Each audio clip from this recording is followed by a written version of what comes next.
the property management industry, fair housing offenses are considered especially troubling. In the United States, a dedicated fair housing attorney, Leslie Tucker, provides case explanations and best practices. These are some cases. Hello, everyone, and welcome to the Fair Housing Insiders Case Files, episode 28 with Leslie Tucker, the principal of Williams, Edelstein, and Tucker. I am your host, Jonathan Saar. Today, we're talking about United States versus Dyersburg Apartments Limited. Leslie, what are your initial thoughts? So in this case, there's a focus on applying potentially unequal screening criteria to different applicants. And since criminal history is such a huge and evolving topic right now, I thought it'd be a really good case to talk about. Can you give us the basics? Absolutely. Yeah, I agree. Interesting case. This was filed by the United States on behalf of Lee Clark against Dyersburg Apartments Limited and Mako Management Company. The complaint alleges violations of the Fair Housing Act based on the property's screening practices. Yes, exactly. And the management company involved in this case had a policy of rejecting applicants with a felony conviction within the past 10 years, including any conviction for the sale, distribution, or manufacture of an illegal substance. The complainant, Lee, is a Black applicant who was attempting to move in with a current resident at the property. After he was screened as part of the application process, it was discovered that he had a felony conviction, and so his application was denied. Specifically, he had been convicted of writing a bad check and forgery 4 years prior to his application. Okay. So is there an issue with this type of policy? I'm sure that's a pretty common criteria for many management companies that are out there. And it sounds like Lee's convictions legitimately disqualify him.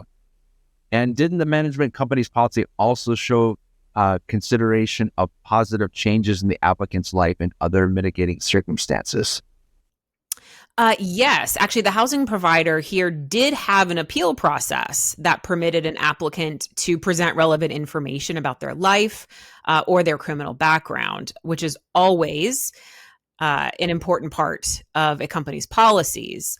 But to address your question about whether there's a fair housing issue with the company's screening policy, not the easiest question to answer, especially because the housing provider's ability to screen applicants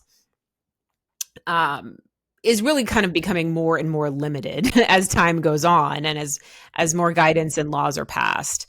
HUD probably wouldn't consider it to be reasonable to deny an applicant who had been convicted of any felony under the sun within the last 10 years.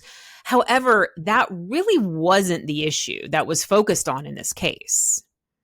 Yeah, that's right. The complaint also alleged that after learning about Lee's criminal background, manager told him that he could not come onto the premises again, even to visit his children. They issued him a letter of banishment. So is a management company permitted to ban guests simply based on their criminal background? Well, interestingly, the complaint doesn't even address this, nor does it allege that the company's policy was overly strict, too broad, inherently discriminatory towards Black applicants.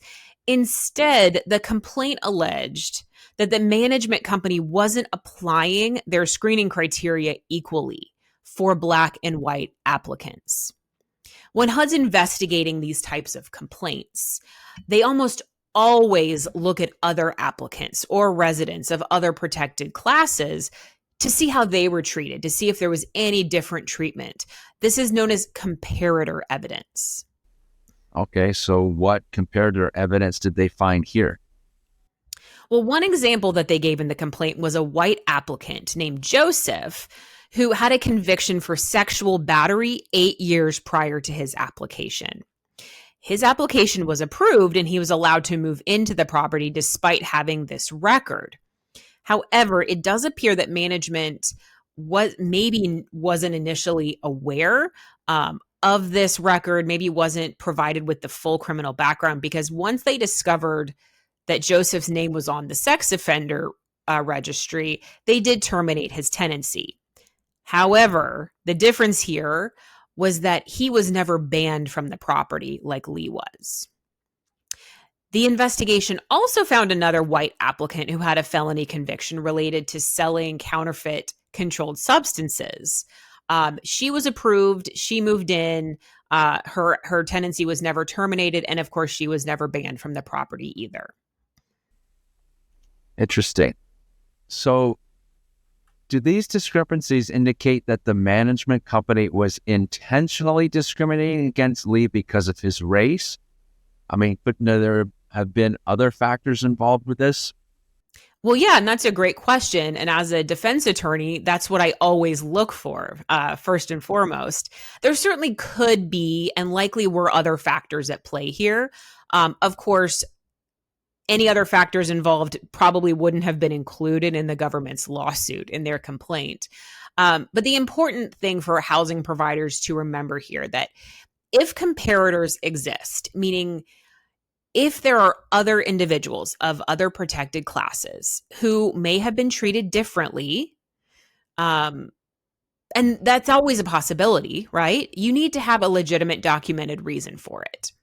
So even if this management company wasn't intentionally treating Lee differently because of his race, the comparator evidence that we just talked about, those two other white applicants, they can still be used against the company in a discrimination case. Got it. So it looks like this case was settled and that Lee received just over $42,000 in damages. It's a good-sized settlement. So what are some takeaways from this case?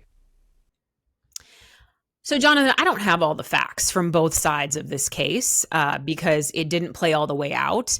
The management company certainly may have had other reasons unrelated to Lee's criminal background, unrelated to his race, for banning him from the property.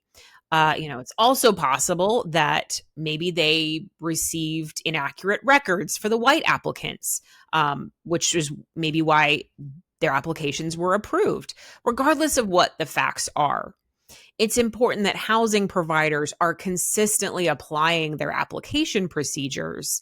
And if there are circumstances where your intentions could be misconstrued, you're trying to think ahead here as to maybe how things could be interpreted, make sure that you have good documentation of what you did and why you did it. Absolutely, Leslie. Thank you so much.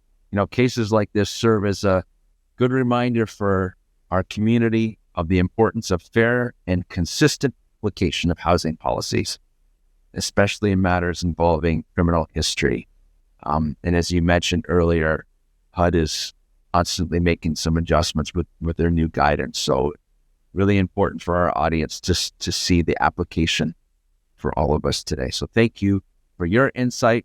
Awesome case to discuss. Thank you to our community. We appreciate your support of this channel, and we look forward to next time. Take care, everyone.